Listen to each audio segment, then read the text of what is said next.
Gawin naman nating video ngayon yung wala tayong mixer ano. So marami tayong viewers na walang mixer, amplifier, B8 lang ang mayroon sila. So doon sa nasabi natin sa unang video natin na pag dito tayo nag-music at saka mic input, may tendency na magkasapawan yung ating mic at saka music. So ito mga idol, ang gagawin natin dito mga idol, itong B8 dito, pag halimbawa amplifier at saka B8 lang no.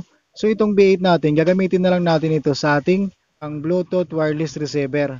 So ang halimbawa, cellphone B8 ang connection natin dito, tapos yung 3.5 to dual RCA, dito na tayo mag-input sa ating amplifier. So yung ating microphone mga idol, dito na natin ngayon i-mic input sa ating amplifier para ma-maintain natin yung lakas ng ating microphone at saka yung ating music para hindi sila magka-agawan ano. So sa ganitong connection na gagawin natin mga idol, ma-maintain na natin yung ating microphone dito. So ito lang gagawin natin dito mga idol, isang connector lang gagamitin natin dito, itong 3.5 to dual RCA. So mag-input muna tayo dito yung ating dual RCA dito sa input ng ating amplifier.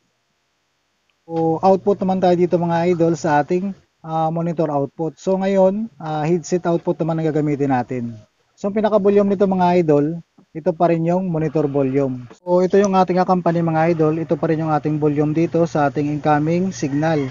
So mapa-Bluetooth man yan o may ini-input tayo dito sa ating company input, ito pa rin yung pinaka-volume yan, itong company. So ito na mga idol ano, mayroon na tayong connection dito, ating B8 to amplifier. So ang gagamitin natin na pang music, itong ating B8 through Bluetooth tayo dito sa ating cellphone. Kung halimbawa magbi-video okay tayo gamit yung ating cellphone through YouTube, dito na tayo mag-connect sa ating B8.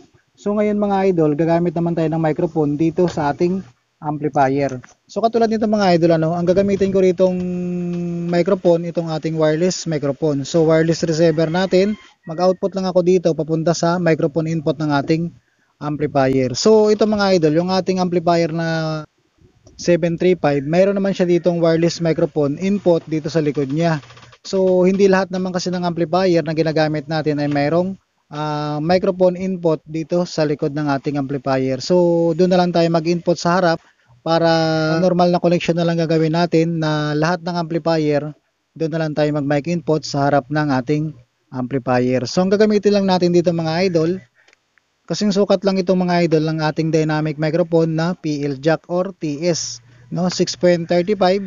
Ito lang din ang gagamitin natin dito. Output sa ating wireless receiver, papunta itong isa sa input ng ating microphone. So itong dulo mga idol na nanggagaling sa ating wireless receiver, input natin dito. Ayan, so meron na tayong microphone connection nanggagaling dito sa ating wireless receiver.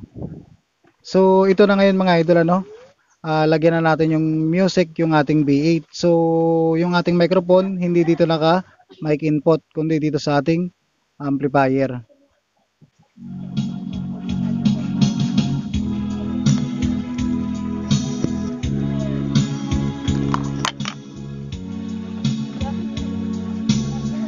So ito naman yung ating microphone mga idol ano. So ito naman yung ating B8 mga idol, ang wireless Bluetooth receiver.